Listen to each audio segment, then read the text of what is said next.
Hello, and welcome to the New York State Museum. I'm James, one of the educators here. Today we're going to be doing a short video about food during World War I.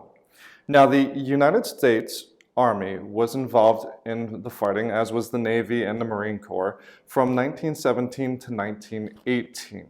Prior to that, America had been involved with supplying foodstuffs to the Allies. So we're going to be discussing that in this program. So, getting right into it, we can see American soldiers in the trenches, but it's still not a sanitary condition to be having a meal. You can see soldiers are still eating with utensils and their hands. We have their mess kits and canteen cups. So even in these horrendous conditions, soldiers still need to be fed. And we're going to be looking at some of the things that these soldiers are eating. To give you a close-up of some of the items I pointed out, we do have a mess kit along with utensils. These were produced out of aluminum, and a soldier would have carried the mess kit and utensils everywhere they went with their equipment.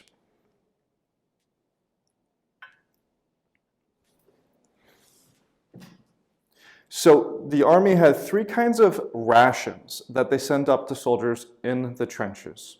They had a mess for a group of soldiers that was canned meats, and there was 4 variations of food.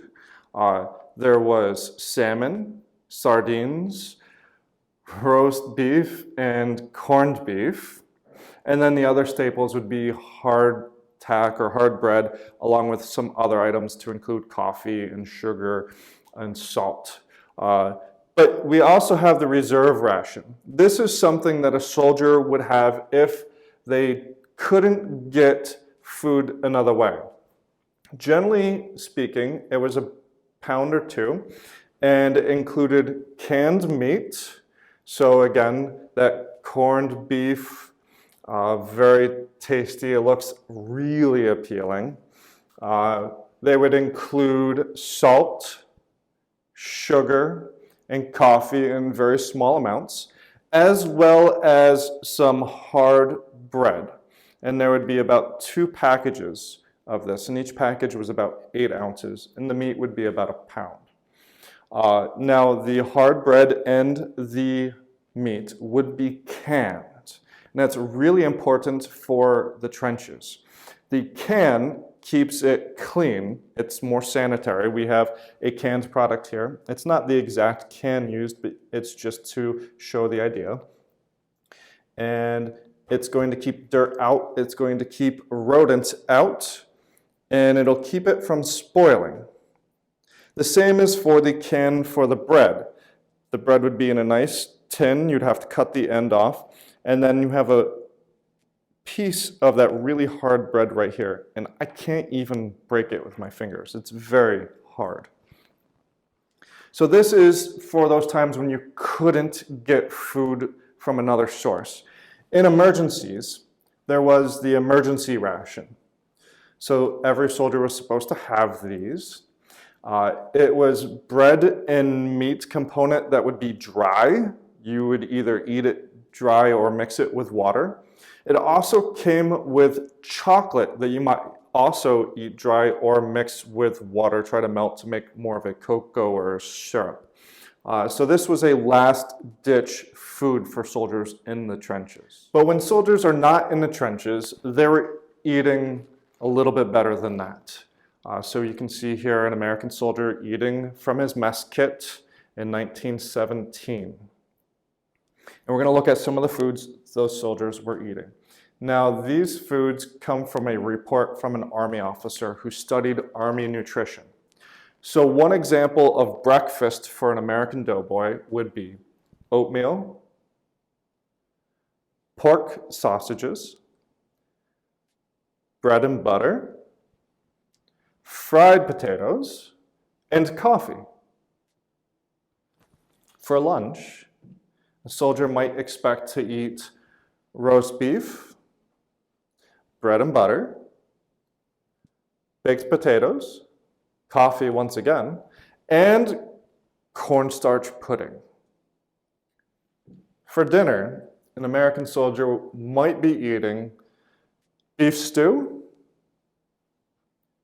tea, cornbread, some Karo syrup, which is corn syrup. Karo is just the brand. And then, of course, a little bit of fruit mixed in there. This would be a prune. So the American soldiers are eating food much like this on a regular basis when they're not on the front lines. Now, something that this Army officer also points out during his report is he says the American soldiers are usually eating better in the Army than they were at home before the war. So it's interesting to note that the soldiers are eating much more meat than they're accustomed to.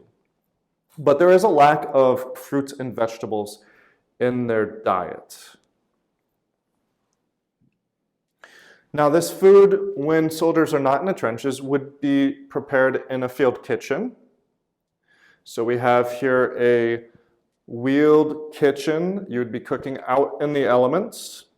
The Army did attempt to bring fresh, hot food to the soldiers in the trenches. So you can see there's carrying devices that were supposed to be insulated that soldiers would bring up to soldiers in the trenches.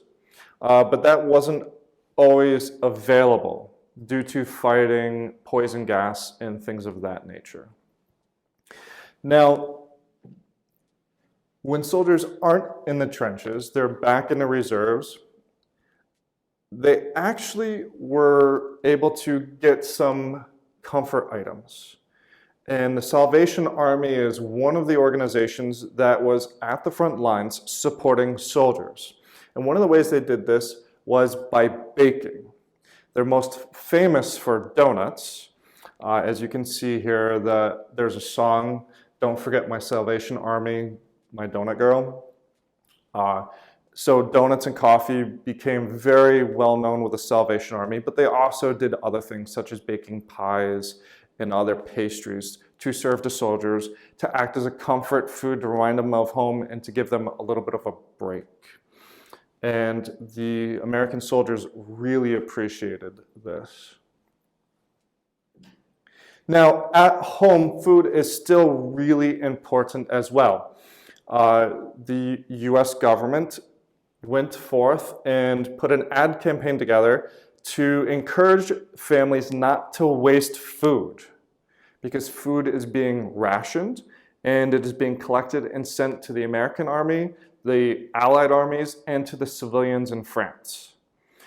So not wasting food, rationing food, limiting how much you're eating, and growing your own food as much as possible, whether it be at school, in a school garden, or in your backyard.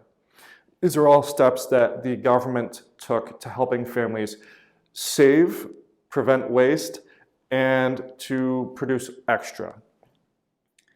In addition to that, the government also put forth a campaign to substitute items. So one of the things that was encouraged was substituting sugar and flour for items such as cornstarch and corn oil and corn syrup. So there were actually special training programs and cookbooks put together to talk about what to substitute, what ratios, and what kinds of recipes would be good to use. And we actually have a piece of a substitution cookbook. It was called Win the War in the Kitchen. This is courtesy of the National World War I Museum and Memorial. And you can see here some of the recipes. So we have wheatless pie crusts, rice corn pudding. We have recipes for baking cakes with barley. And we also talk about chocolate cake with corn flour. While the government was doing all it could to save food and create substitution items, the price for items such as sugar, wheat, eggs, that price skyrocketed for the people that were here at home. So you often had people, civilians living at home that were either facing increased food prices and it was eating into their paychecks, or they weren't getting access to the food because they just couldn't afford that. And we actually have food protests breaking out in New York City by people here at home upset that they can't get some basic staples for their family. I hope you've enjoyed this program about food in World War I, and I hope you enjoy more of the programming at the New York State Museum.